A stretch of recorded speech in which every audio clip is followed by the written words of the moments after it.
ఈ రాష్ట్రంలో తెలుగుదేశం పార్టీ అధికారంలోకి వచ్చి దాదాపు 10 నెలలు కావస్తోంది. ఈ 10 నెలల్లో ప్రజలకు కానీ ఒక ప్రాంతానికి కానీ ఒకరికి కానీ ఎవరికి కానీ ఉపయోగపడిన పరిస్థితి లేదు. మేనిఫెస్టోలో ఎన్నికల్లో సూపర్ 6 అని చెప్పి సూపర్ 6 కాకుండా ఇంకా 143 హామీలను తెలుగుదేశం పార్టీ, ఆ కూటమి ప్రభుత్వం, కూటమి పార్టీలు అన్ని కూడా మేనిఫెస్టోలో పెట్టడం జరిగింది తప్ప ఒక్కటి కూడా ఈ 10 నెలల్లో అమలు చేసిన పరిస్థితి కూడా లేదు. ఒక పెన్షన్లు మాత్రం పెంచి అది కూడా షరతులన్నీ పెట్టి ఇప్పటికే దాదాపు 3 లక్షల పెన్షన్లు తగ్గించడం జరిగింది. రాబోయే కాలంలో ఇప్పుడు సర్వే జరుగుతోంది అన్ని చోట్ల. అది పూర్తయిపోతే దాదాపు 10 లక్షల పెన్షన్లు కట్ చేయాలన్నది ఈ కూటమి ప్రభుత్వ ఆలోచన. ముఖ్యంగా వైఎస్ఆర్ పార్టీకి సంబంధించిన, వైఎస్ఆర్ కాంగ్రెస్ పార్టీకి సంబంధించిన సింపథైజర్స్ కానీ నాయకులు కానీ ఎవరైతే ఉన్నారో వాళ్ళందరి పెన్షన్లు తీసేయాలనేదే ఈ ప్రభుత్వ ఆలోచన. అంతకు తప్పనించి చేసింది ఏమీ లేదు ఇంతవరకు. ఉద్యోగస్తుల జీతాలు కూడా ప్రభుత్వం వచ్చిన మొదటి నెలలో సరిగా ఇచ్చినారేమో కానీ 1వ తారీఖు దాని తర్వాత ఇచ్చిన పరిస్థితి లేదు. ఏమీ చేయకపోయినా దాదాపు 1,34,000 కోట్ల రూపాయలు అప్పు అయితే చేయడం జరిగింది. 1,34,000 కోట్ల రూపాయలు మరి ఏ దానికి వాడడం జరిగింది? ఇదంతా నీరు చెట్టుకు 2014లో చేసిన నీరు చెట్టు దానికి బిల్లులకు వాడారా, లేకపోతే ఇంకా వేరే పనులకు సంబంధించిన లంచాలు కమిషన్లకు వాడారా తెలియదు. కానీ మొత్తం పైన అప్పు అయితే చేయడం జరిగింది. గతంలో జగన్మోహన్ రెడ్డి గారు కూడా అప్పు చేయడం జరిగింది. కానీ సంక్షేమ కార్యక్రమాల అమలు కోసం, అభివృద్ధి కార్యక్రమాలు చేయడం కోసం చేయడం జరిగింది తప్ప అప్పులు మామూలుగా చేసిన పరిస్థితి కూడా లేదు. ఏదైతే FRVM కంటే కూడా తక్కువగా అప్పు చేయడం జరిగింది తప్ప వేరే ఏం లేదు. కానీ ఇప్పుడు ప్రభుత్వం మరి ఎందుకు ఇన్ని లక్షల కోట్లు అప్పు చేసిందో ఖచ్చితంగా చెప్పాల్సిన అవసరం ఉంది. ప్రజలకు శ్వేతపత్రం రిలీజ్ చేయాల్సిన అవసరం తప్పకుండా ఉంది. ప్రజలకు తెలియాలి. ఎందుకంటే ఒక్కొక్కరు తలపైన ఆ అప్పు భారం అనేది ఇదేదో రాష్ట్రం చేసిందిలే అనేది కాదు. ప్రతి తలకాయ మీద ఈ అప్పు భారం అనేది ఖచ్చితంగా ఉంటుంది. అందుకోసం ఖచ్చితంగా ఇవి తెలియజేయాల్సిన అవసరం తప్పకుండా ఉంది. దీన్ని కప్పిపుచ్చుకోవడం కోసం నిన్న బడ్జెట్లో కూడా ఈ అప్పులకు సంబంధించిన వాల్యూమ్ 6లో ఇవన్నీ మెన్షన్ చేయాలి.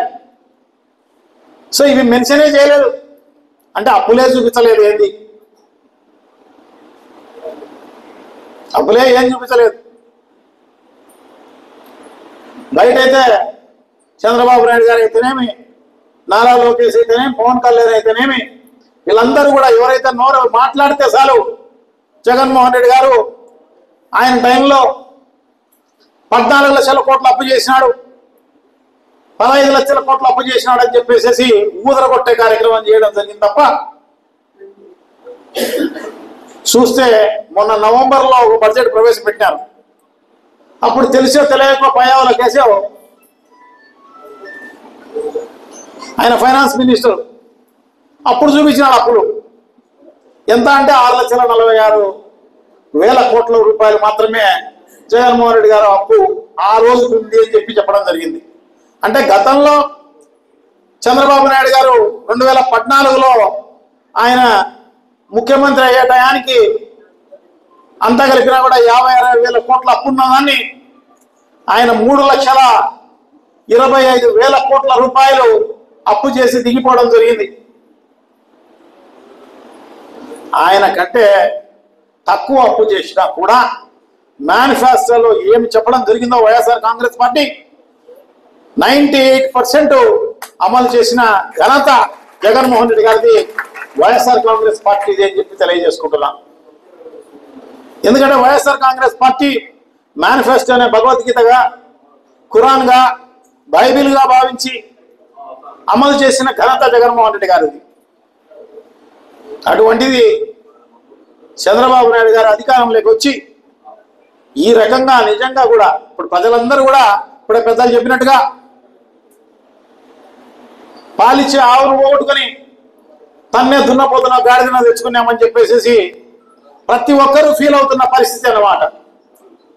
ఎందుకంటే ప్రతి నెల ఏదో ఒక పథకం ద్వారా ప్రతి ఇంటికి లబ్ధి చేకూర్చిన జగన్మోహన్ రెడ్డి గారు. అటువంటిది ఈరోజు ఇంతవరకు కూడా ఒక్క సంక్షేమ కార్యక్రమం అమలు చేయలే. అయితే అదే ఎలక్షన్లలో మాత్రం అందరికీ కూడా నీకు 15,000, నీకు 15,000, నీకు 15,000, నీకు 18,000, నీకు 18,000, నీకు 18,000, ఇంకా ఎవరైనా పుడితే వాళ్ళకు 15,000 అని చెప్పి ప్రజలను మోసం చేసి అధికారంలోకి వచ్చి ఇంతవరకు 15,000 వేసింది లేదు, ఆ 18,000 అంతకన్నా వేసింది లేదు.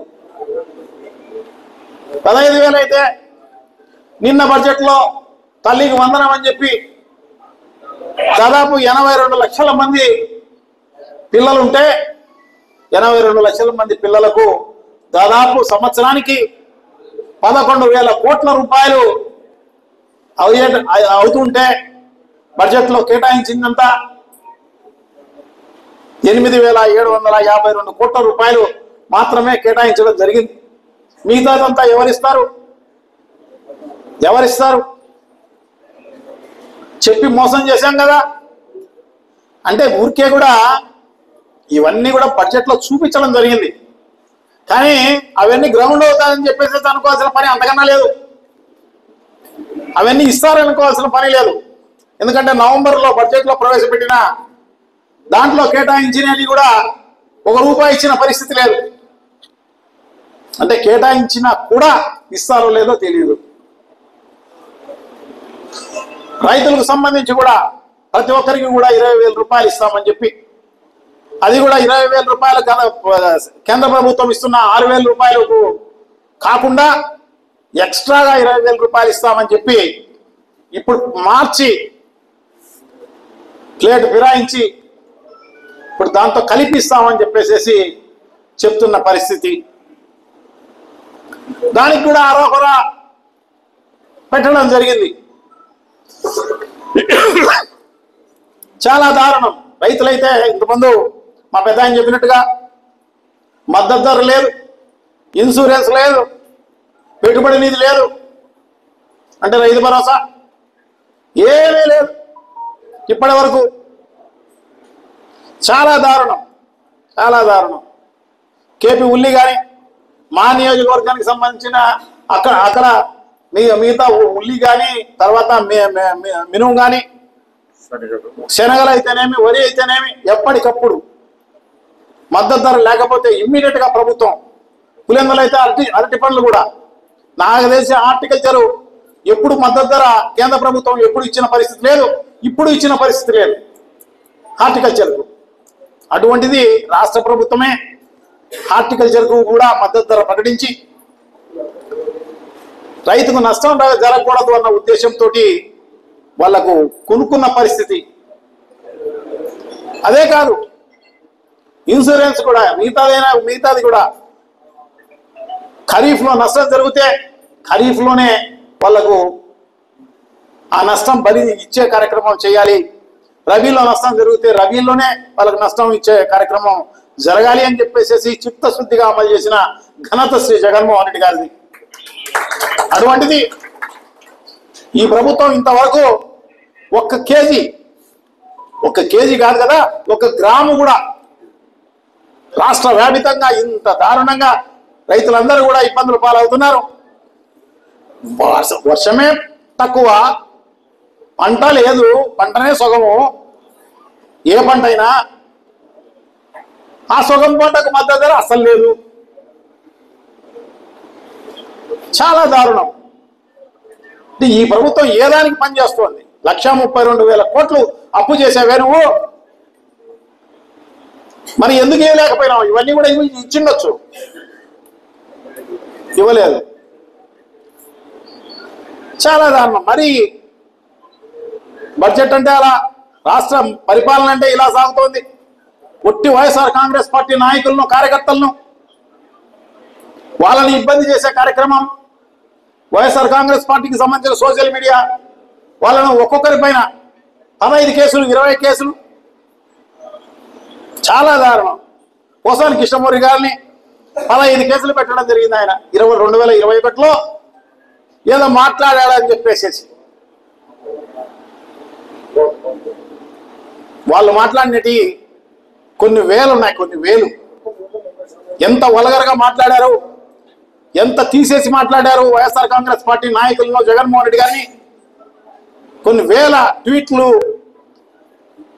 కొన్ని వేల ప్రింట్ మీడియాకు సంబంధించిన ఇవి వీడియోలు, ఇవన్నీ కూడా చూపించవచ్చు.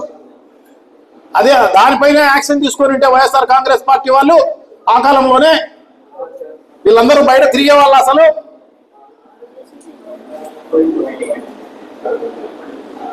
ఈ రెడ్ బుక్ రాజ్యాంగం అని చెప్పి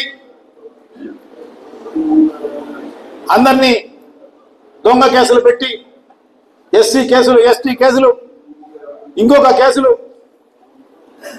లోపలేసే కార్యక్రమం, హింసించే కార్యక్రమం. అంటే ప్రశ్నించకూడదు, ప్రశ్నిస్తే మన బండారం బయటపడుతుంది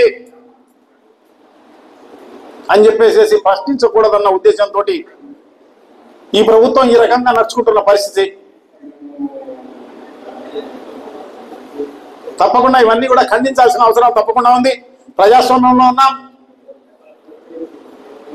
ప్రజాస్వామ్యంలో ఉన్నప్పుడు తప్పకుండా ప్రతిపక్షం అనే వాళ్ళు, ప్రతిపక్షంలో ఉన్న వాళ్ళు వల్గర్గా మాట్లాడకూడదు. కానీ ఖచ్చితంగా ప్రభుత్వం చేస్తున్న దారుణాలను ఖచ్చితంగా ప్రభుత్వ దృష్టికి, ప్రజల దృష్టికి తప్పకుండా తీసుకుపోవాల్సిన బాధ్యత ప్రతిపక్షం పైన ఖచ్చితంగా ఉంటుంది.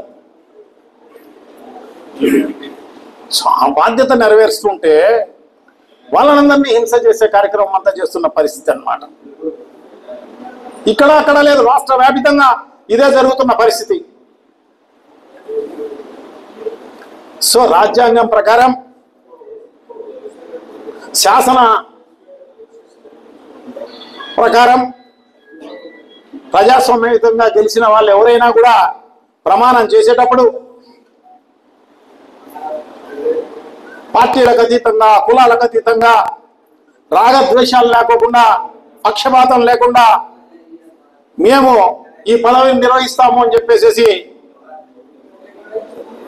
చెప్తారు. చంద్రబాబు నాయుడు గారు కూడా అదే చెప్పాడు మొన్న కూడా. కానీ ఇప్పుడేం చెప్తున్నాడు? చిత్తూరు జిల్లాలో మొన్న గంగాధర నెల్లూరులో మీటింగ్లో మాట్లాడుతూ చెప్పడం జరుగుతోంది. అధికారులకు కానీ, రాజకీయ నాయకులు కానీ, సో వీళ్ళెవరు కూడా వైఎస్ఆర్ కాంగ్రెస్ పార్టీకి సంబంధించిన నాయకులకు కానీ, వైఎస్ఆర్ కాంగ్రెస్ పార్టీ వాళ్ళకి సంబంధించిన వాళ్ళు ఎవరైనా కూడా వాళ్ళకి సంబంధించిన ఏ పనులు కూడా చేయకూడదు. ఎంత దారుణం అంటే టీడీపీ వాళ్ళు మాత్రమే వేసింటే గెలిచినావు నువ్వు, ప్రజలు కాదా? ఎంత దారుణం! ప్రజలను మోసగించావు, అబద్ధాలని చెప్పావు. మోసగించి నువ్వు గెలిచడమే కాకుండా ఈవీఎంలు మేనేజ్ చేసి నువ్వు అధికారంలోకి వచ్చి ఇప్పుడు కథలు చెప్తావా? వైఎస్ఆర్ కాంగ్రెస్ పార్టీ నాయకులు చేయకూడదని అంటే నువ్వు రాజ్యాంగ ఉల్లంఘన చేశావు. ఖచ్చితంగా నీ పైన యాక్షన్ తీసుకోవచ్చు, నిన్ను ఇమ్మీడియట్ గా డిస్మిస్ చేయవచ్చు. కానీ కేంద్ర ప్రభుత్వంలో కూడా వీళ్ళ ఎన్డీఏ కూటమి ఉంది కాబట్టి యాక్షన్ తీసుకోదేమో కానీ ప్రజలందరూ కూడా గమనిస్తూనే ఉన్నారు. దీనికి మూల్యం చెల్లించుకోవాల్సిన అవసరం తప్పకుండా ఉంటుంది. అదే మా జగన్మోహన్ రెడ్డి గారు ఆయన ముఖ్యమంత్రిగా ఉన్నప్పుడు రాజకీయాల వరకే, ఎలక్షన్ల వరకే. ఎలక్షన్లు అయిపోయిన తర్వాత పార్టీలు లేవు, కులాలు లేవు, మతాలు లేవు, రాజకీయాలు అస్సలు లేవు. అర్హత ఉంటే చాలు ఖచ్చితంగా అన్ని సంక్షేమ కార్యక్రమాలు ఇవ్వండి అని చెప్పిన ఘనత జగన్మోహన్ రెడ్డి గారి. అది ఒక నిబద్ధత కలిగిన నాయకుడు చేసే పని. నువ్వు ఇంత దారుణంగా మాట్లాడుతున్నావే, ఏం చేయలేరనా?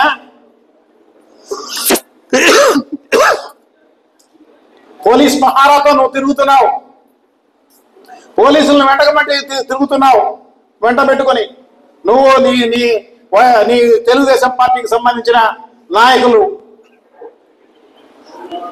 ఆ పోలీసులు లేకపోతే తెలుస్తుంది ప్రజలు ఏం చెప్తారు అని, ప్రజలు ఏం చేస్తారు అని. ఎందుకంటే నువ్వు సంక్షేమ కార్యక్రమాలు ఏదన్నా తీసేస్తావేమో వచ్చేది, నువ్వేమన్నా దొంగ కేసులు పెట్టి లోపలేస్తావేమో అని నీ జోలికి రాకుండా ఉన్నారు. ఖచ్చితంగా నీ పైన రాబోయే కాలంలో చొక్కా పట్టుకునే రోజు ఖచ్చితంగా వస్తుంది అని చెప్పి తెలియజేసుకుంటున్నా. డెఫినెట్ గా ఇప్పుడు ఎమ్మెల్సీ ఎలక్షన్ జరిగింది, ఉత్తరాంధ్ర నుంచి బిగినైంది, నీ కౌంట్ డౌన్ బిగినైంది.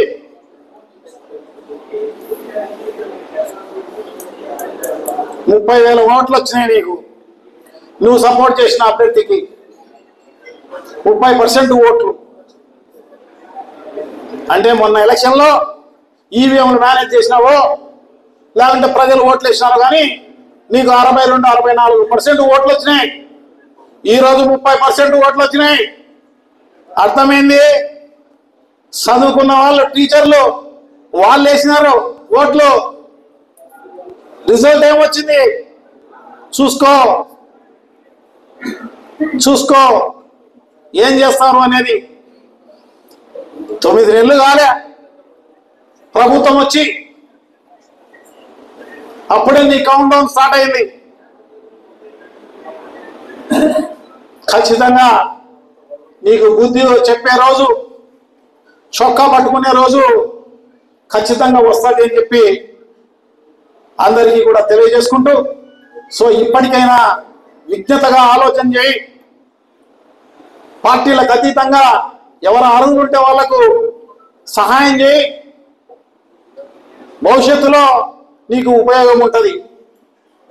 అంతేగాని ఈ రకంగా నువ్వు హిట్లర్ మాదిరో, ముస్సోలిని మాదిరో, లేకుంటే ఇంకొకరి మాదిరో వ్యవహరిస్తే ఖచ్చితంగా నీకు మాకన్నా 11 సీట్లు వచ్చినాయి, నువ్వు కూడా గెలవలేవు. రాబోయే కాలంలో బిగ్ జీరో